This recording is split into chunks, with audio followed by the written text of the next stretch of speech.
Tonight we again present the famous Mr. Chameleon of Central Headquarters in his most famous cases of crime and murder. Brought to you by the makers of Bayer Aspirin. For those who do not know who Mr. Chameleon is, we give a quick sketch of his character. Born of a well-to-do family and a college man, he tried from childhood to live up to the name he bore, Chameleon.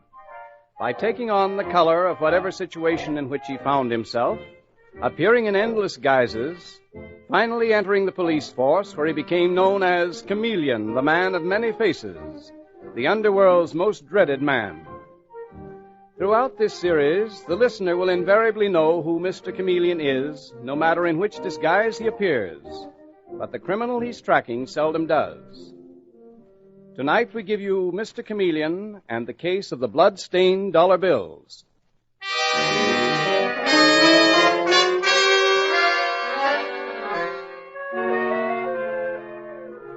Our story opens in the apartment of Hubert Van Dyke, a luxurious bachelor apartment in the smart East 60s.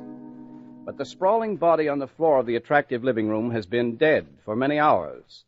Detective Sergeant Dave Arnold is saying to Mr. Chameleon, that fabulous detective whose ability to disguise himself is known and feared throughout the underworld. He was shot sometime during the early morning, Mr. Chameleon. Coroner places it between 1 and 2. No one heard the shot, but there are only 3 other tenants, and they're away for the weekend. Well, I'm surprised that Hubert Van Dyke stayed in town, Dave, instead of spending the weekend with some of his sporty friends. Could it be that Sylvia Sutherland was in town, too? Mr. Chameleon, you think that Sutherland girl had something to do with this murder? I'm almost positive.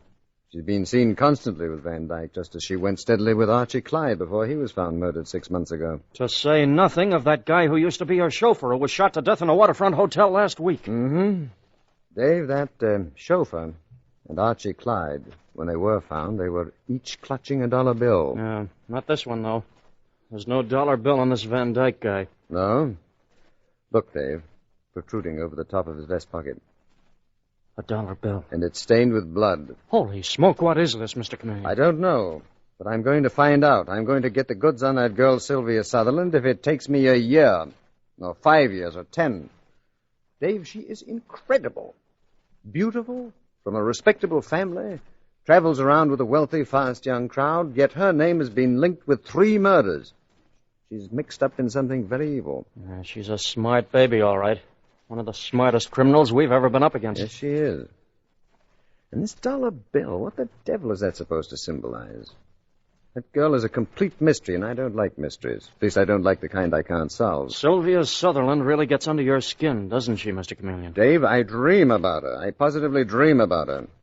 Well, nothing to do except question her again.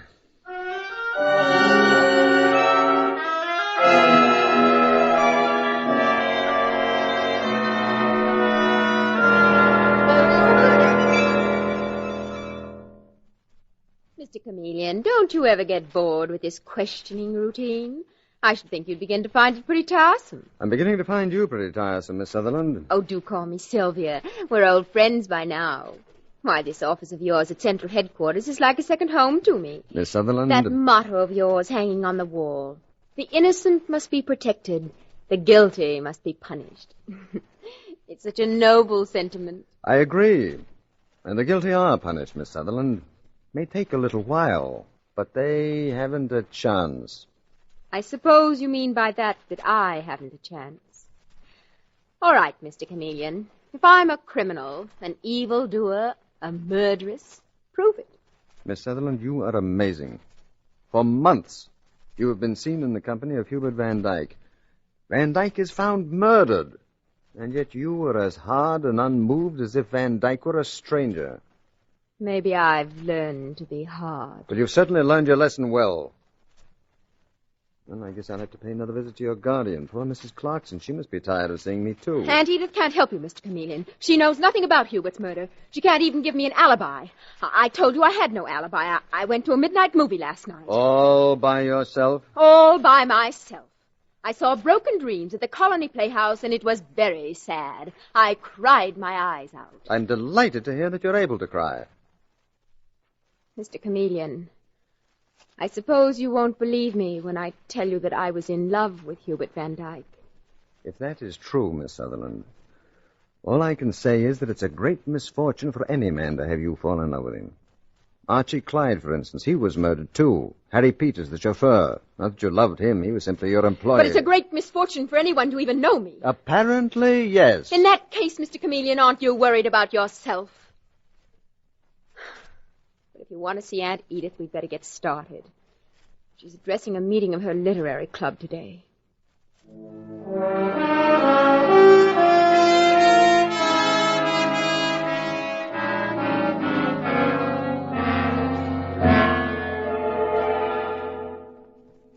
Mrs. Clarkson, I'm sorry to bother you again, but your niece Sylvia Sutherland is in trouble once more. Third time, within a year, she's been connected with a murder.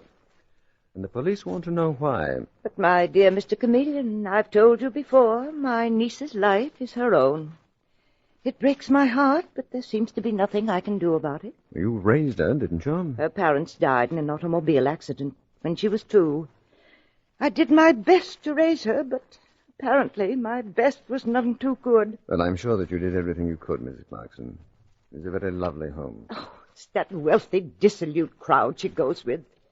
Mr. Chameleon, will you hand me that cotton, please? I beg your pardon? That ball of crochet cotton on the table? Oh, yes. Thank you very much. I'm crocheting a doily. I crochet a great deal. I find it's good for my nerves. Where was I? You were talking about Sylvia's dissolute friend. Oh, yes.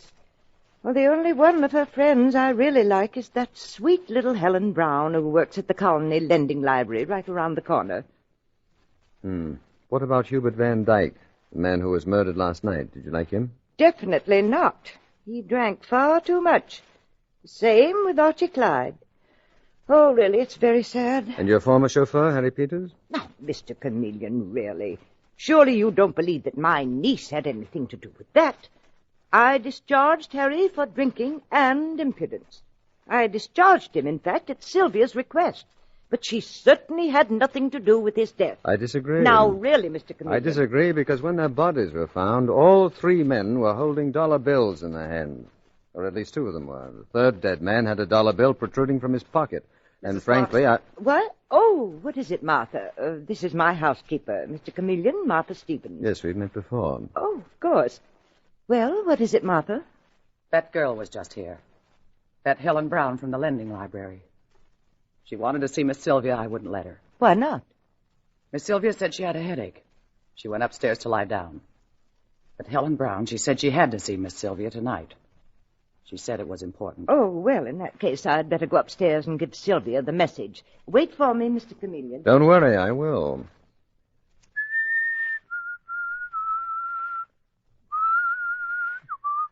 What's that you're whistling? Oh, you still here, Martha? That is Who is Sylvia? What is she? You familiar with it? Yes. Really a very beautiful room. You took good care of it, Martha. I do. Mrs. Clarkson likes beautiful things. Yes, that's quite evident. Martha, where was Miss Sylvia last night? What? Where was Miss Sylvia last night? Let's say between midnight and 3 in the morning. What do you want to know for? Can't you leave her alone? You cops make me sick counting her like you do. Where was Miss Sylvia between midnight and 3 a.m.? She was right here with me. You mean here in this house? You sure about that? Yes. She came downstairs to the kitchen just about midnight. And we sat there talking until after 3. And you needn't look at me so funny, Mr. Chameleon. I'd swear to that in court.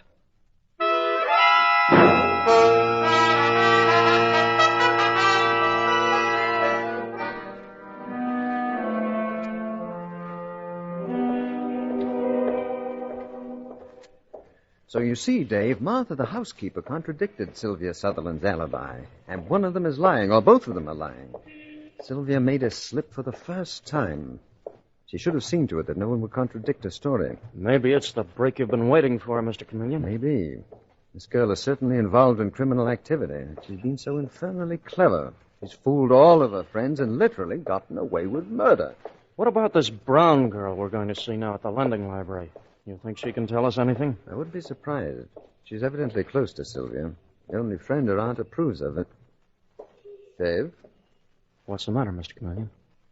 It was the Colony Lending Library, wasn't it? Yeah, here it is right here. Yes, I know, but the place is dark. It's closed up. Yes, it is dark and the door is closed. Ah. Well, it isn't locked. Take it easy, Mr. Chameleon. Anyone there? Miss Brown? Miss Brown? Wait, I've got the light switch. Fine. Holy smoke! Miss Brown. Or at least I presume it's Miss Brown. Yes, here are her initials on the belt buckle, HB. Is she dead? Mm-hmm. Apparently someone came up behind her and struck her on the head. Dave, look, in her left hand. A neatly folded dollar bill.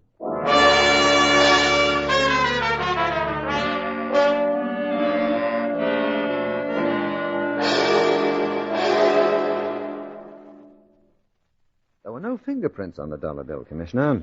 Just as there were no fingerprints on the one we found on Van Dyke. Mm-hmm. But there it was in Helen Brown's hand, the mark of the killer. The victim, as usual, is a friend of Sylvia Sutherland's. Did you check on the dead girl's background, Chameleon? Yes, indeed. Poor little Helen Brown was just an average girl, obviously dazzled by Sylvia Sutherland's glamour. But she was being used, Commissioner. And my guess is that lending library is being used for some purpose. Who operates it? Very nice couple named Hawley. They were horrified, naturally. To them, murder is something that takes place only between book covers. Which reminds me, Commissioner, Harry Peters, the chauffeur who was murdered in that ratty little waterfront hotel. You recall what he was doing when the killer entered his room? Why, yes, he was found sitting up in bed. He'd been reading, Commissioner. The book fell to the floor. We attached no importance to it, but it was impounded, of course. I want to see that book. You think it came from the Colony Lending Library? Yes. Commissioner, the Hawleys are reopening the library in a couple of days. Don't you think that the police might be able to persuade them to hire a man to succeed Helen Brown? And that man would be you, Chameleon, in disguise? Well, yes, who else? I'll take the name of Wilbur Wilcox. Rumpled hair, rumpled clothes, pasty skin, plus a perpetual cold in the head. Mm-hmm. Yes, well, that does it. You may be walking into a hornet's nest, Chameleon. Yes, I think so. I hope so. If you could only put the finger on that incredible Sutherland girl. By the way, where Sylvia Sutherland is concerned, I've a brand new theory. From now on, Commissioner, everything I do will be based on that new theory.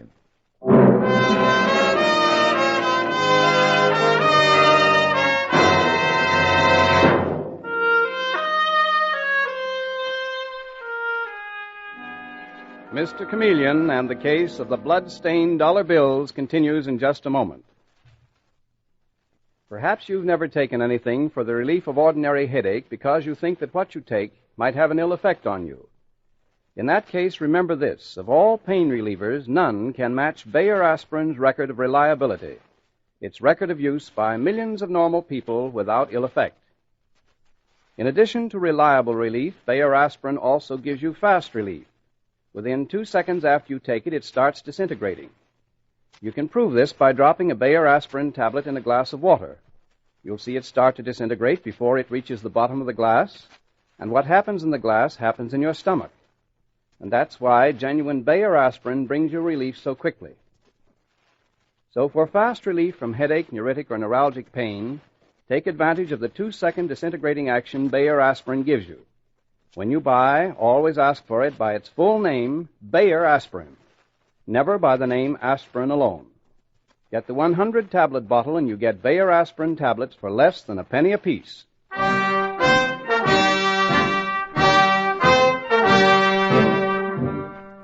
And now back to Mr. Chameleon and the case of the blood-stained dollar bills. It is several days later, and the Colony Lending Library has reopened its doors just a few minutes before. Inside is Mr. Chameleon, the famous detective, disguised as Mr. Wilcox, the librarian.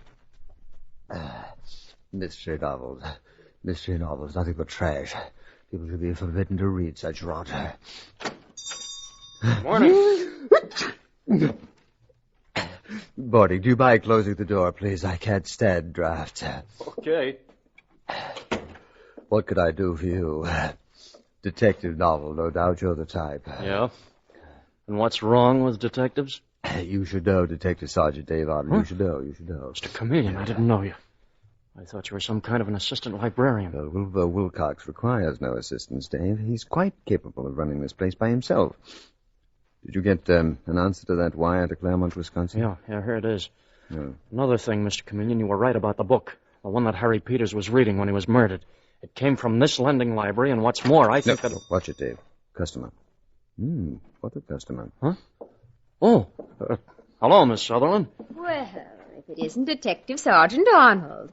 Where's your friend, Mr. Chameleon? You look lonesome without him. He's, on a job. You mean he's no longer interested in me? Oh, I'm hurt.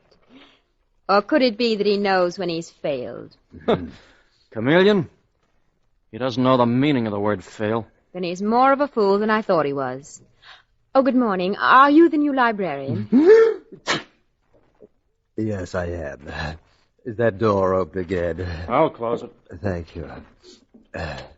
What could I do for you, Miss Sutherland? Sylvia Sutherland. The notorious Sylvia Sutherland. Oh, yes. Or hasn't word reached the bookworms here at the lending library that I'm a dangerous woman? I beg your pardon. Oh, never mind. I'm returning this book. It's due today. The Devil's Brew. The Devil's Brew. Are you taking out another book, Miss Sutherland? Not now. Detective Sergeant Arnold. Yes, Miss Sutherland? There's one thing your friend Mr. Chameleon was right about.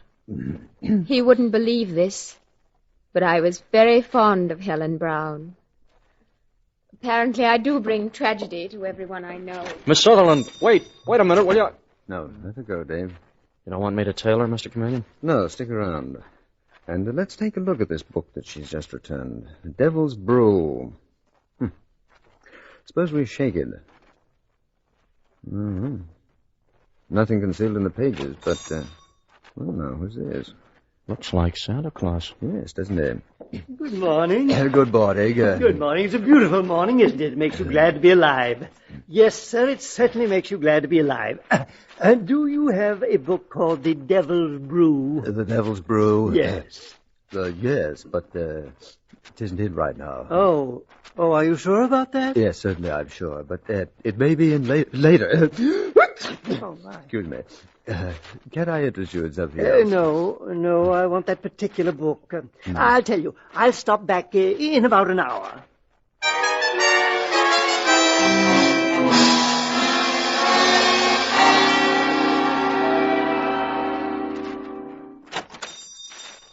Well, good morning again. Has the book come in yet, The Devil's Brew? I have it right here for you. Oh, that's splendid. My name is Hilton. J.M. Hilton, East 61st Street. And thank you very much for holding it for you're me. very, very welcome, Mr. Hilton.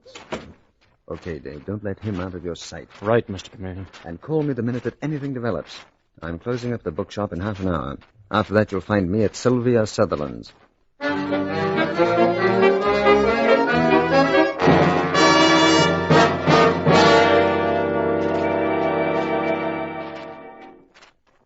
My dear man, I'm sorry. What was the name? Wilbur Wilcox. God bless you. There you go. My dear Mr. Wilcox, I don't quite understand why you insist on seeing my niece. Because, Mrs. Clarkson, it's a matter of grave importance. But does Sylvia know you? Oh, by the way, could I trouble you for that ball of crochet thread? It rolled under your chair.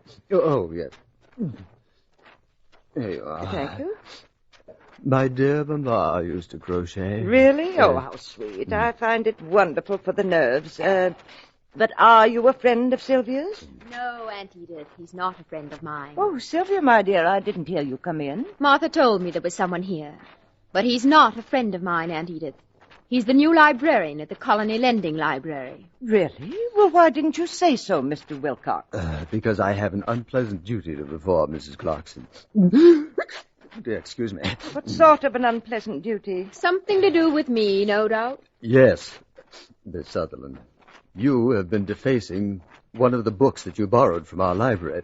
You marked several of the pages. You drew circles around the page numbers. I had quite a hard time erasing them. Erasing them? Yes. I'm afraid the marks still showed when I... He gave the book to an old gentleman. But Mrs. Clarkson. Yes, Martha? There's a telephone call for a Mr. Wilcox. Mr. Wilcox? Oh, that's you, isn't it? Yes. You can take it on the extension phone here, Mr. Wilcox. Oh, thank you. I'm sorry to trouble you, but this call was important. A matter of life and death, so to speak. Hello? Speaking. Yes. You mean the numbers correspond with...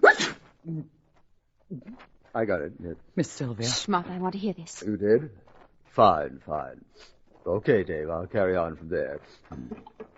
And what was that all about, Mr. Wilcox, if you don't mind my asking? Not at all, Miss Sutherland. On the evidence just received, I hereby arrest you for the murders of Helen Brown and Hubert Van Dyke. But you can't arrest Sylvia. My niece can't be a murderess. Miss Sylvia never killed him. She never harmed anyone. And who are you to arrest me? Mr. Chameleon. You're Mr. Chameleon, that horrible detective. What? The detective? But he's nothing of the sort, Sylvia. His name is Wilcox. He said so. No, Mrs. Clarkson, your niece is quite right. I am Mr. Chameleon. Then why did you pose as Mr. Wilcox in that lending library? Because, Miss Sutherland, that lending library was a clearinghouse for your particular racket. I don't know what you're talking about. And I didn't kill Helen, or Hubert either. I'm sorry. I'm taking you with me to Central Headquarters. Well, are you coming, Miss Sutherland? No, she isn't. Martha. I'm the one who killed him.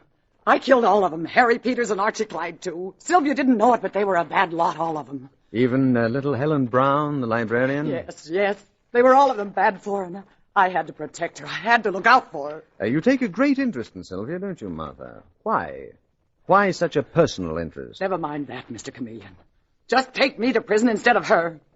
I'm the one who killed him. I'll swear to it. Will you also swear, Martha, that you're the head of a narcotic ring? What? What was that? Don't act so surprised, Sylvia. You know perfectly well that you smuggled narcotics to your wretched friends. No, I didn't know. Oh, come now, my dear. Hubert Van Dyke found out about it. That's why he was killed. Harry Peters was one of the agents who distributed the stuff. And Helen Brown, she discovered your trick of marking the book pages. So she had to be silenced, too. No. Detective No. Sergeant Arnold trailed the old man who picked up that book, The Devil's Brew, and he went straight to a bus terminal. In that terminal, there are lockers. And he chose the 3 lockers whose numbers correspond with the marked pages in the book. And in those various lockers, he placed packages of narcotics. I didn't know. Whereupon he locked the lockers and hid the keys underneath a bench in the waiting room, fastening them there with wads of chewing gum. Later, you or one of your gang would go to the terminal and pick up those drugs. I tell you, I didn't know. And not only that, you abused your Aunt Edith's kindness. For the narcotics were concealed, where do you think? In the center of the balls of crochet cotton, which you presumably bought for your aunt, only to use them for smuggling purposes. Oh, Sylvia, you didn't do a thing like that. Oh, how awful, how perfectly awful. Stop play acting, Edith. What did you say, Martha? I said stop play acting. You can't let Sylvia be arrested for something she didn't do. If you won't tell Mr. Chameleon the truth, I will. Mr. Chameleon... That's enough, Martha, quite enough. And Edith! Edith, put away that gun! I've always told you, Martha, what would happen if you were stupid enough to speak out of turn. Well, now it's going to happen. You mean, Mrs. Clarkson, that you intend to kill your sister and your sister's child with that gun? The way you coldly killed those others who threatened your safety? Mr. Chameleon, you said Martha's her sister? And your mother, I imagine, Sylvia. What? Quite right. You've been right about everything, Mr. Chameleon. Too bad for you it worked out like this, with nothing and no one between you and this gun. Edith, you're not going to kill him. Oh, not just yet, Martha. Sylvia comes first. Sylvia? And then you, and last of all, the great Mr. Chameleon, with $1 bill in the hand of each of you. $1 bill.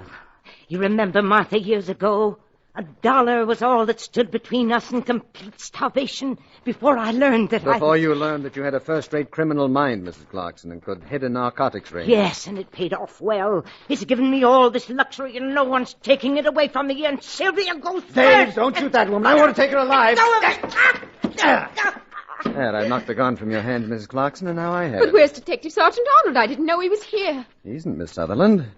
I wanted to take Mrs. Clarkson's eye off you and give me time to get the gun. Work. Don't move, Mrs. Clarkson. You've got me covered. What can I do? Well, just let me put the handcuffs on you, that's all.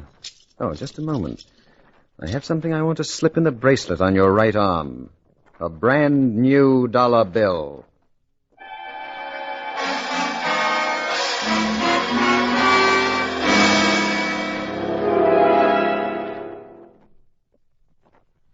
still can't believe it, Mr. Chameleon. Martha's my mother. Well, your aunt, Mrs. Clarkson, took you from her when you were a very small child, Sylvia. We got a detailed report from Claremont, Wisconsin, the town where they were raised. Your aunt always bullied your mother. She threatened constantly to harm you unless your mother kept up the pretense of being a servant. Then later, your aunt used you to cover up her evil traffic. She used you to carry messages, even narcotics. I realized something was wrong. That's why I was so bitter and defiant and unhappy. But I never dreamed that she was doing anything so horrible. Yes, I know. But, Mr. Chameleon, why did you keep after me? Why did you keep calling me a criminal? Well, your aunt was a very clever woman, Sylvia. I wanted to divert suspicion from her mind that she was the one. Well, now that it's over, will you make a new life with your mother? I'll do everything I can to make her happy, Mr. Chameleon. Mr. Chameleon, may I come in? Yes, indeed, Martha. Come in by all means. There's someone waiting here for you. Your daughter.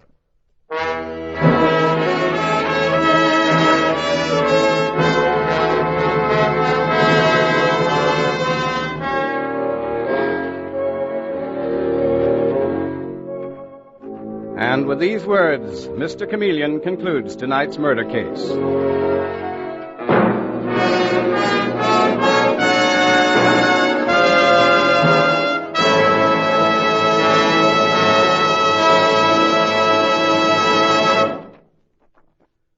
There's nothing as important as fast relief when you have an ordinary headache, and millions who want very fast relief use Bayer aspirin. For Bayer aspirin is ready to go to work almost instantly. Within 2 seconds after you take it, it starts to disintegrate, and that's why relief comes so quickly. Remember this, and remember, too, that Bayer aspirin is one thing you can take with complete confidence. We say this because no other pain reliever can match Bayer aspirin's record of reliability, its record of use by millions of normal people without ill effect. So for fast and reliable relief, use genuine Bayer aspirin. And when you buy, ask for it by its full name, Bayer aspirin, never by the name aspirin alone. Get the 100-tablet bottle, and you get Bayer aspirin tablets for less than a penny apiece.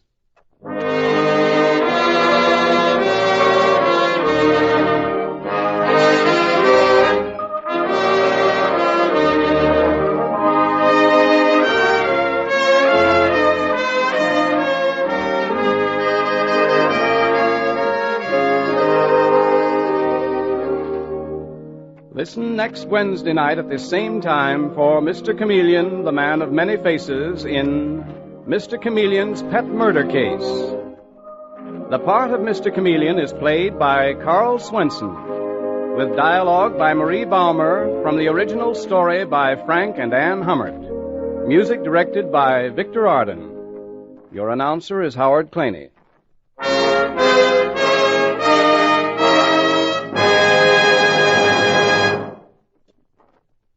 Listen, everybody. Thousands of laboratory tests on scores of individual teeth show that new Lion's toothpaste actually gets teeth brighter.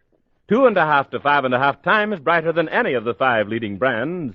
Brighter by far than any other toothpaste. And the reason is that it's not just another old toothpaste with an added ingredient, but is completely new and radically different in formula.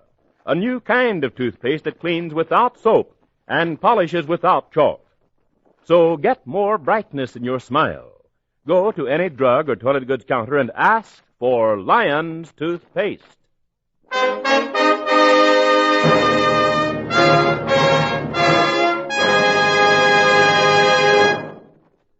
Mr. Chameleon, the new mystery drama, will be heard in another performance next Wednesday night at this time. This is CBS, the Columbia Broadcasting System.